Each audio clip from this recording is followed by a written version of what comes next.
Hey there, fellow chicken keepers, happy homesteader here. Raising baby chicks is so rewarding, homesteaders. But let's be real, they can be fragile little fluff balls. One minute they're perfectly fine, and the next they're getting into all sorts of mischief. Having a first aid kit stocked and ready to go can save you a lot of stress and maybe even a chick's life. So in today's video, I'm going to show you exactly what you need in your chick first aid kit, how to use it, and we'll talk about some common chick health issues and how to fix them fast.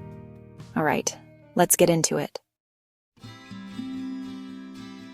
First things first, you gotta have a good digital thermometer. Chicks need their temperature just right, especially in those first few weeks. We're talking a steady 95 degrees Fahrenheit in that brooder. Too cold and they'll huddle together trying to stay warm, which can lead to some sad situations.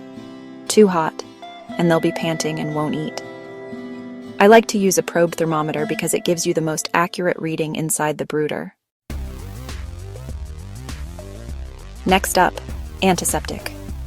I like to use either betadine or vetericin. Chicks are always exploring and pecking at each other, which sometimes leads to small cuts or scrapes.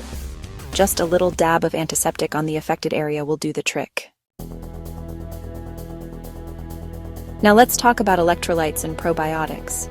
These are lifesavers, especially if you have chicks that have had a long trip from the hatchery. Electrolytes help rehydrate them, and probiotics are great for their gut health.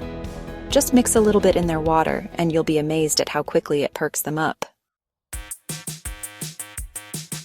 Every now and then, you might have a chick who's being a little stubborn and not drinking enough water.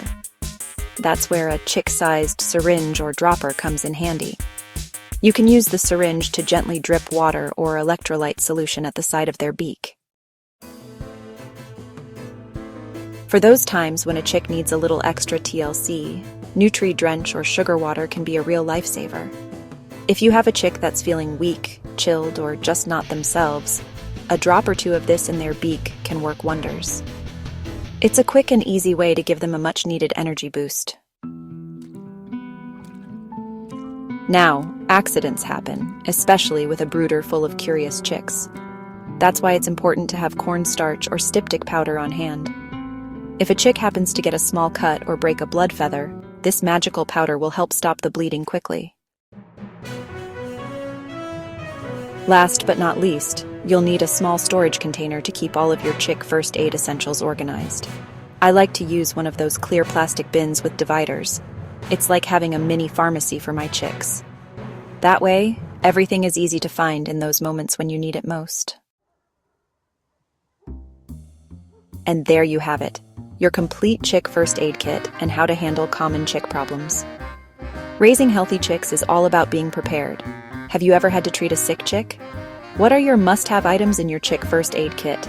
Let me know in the comments.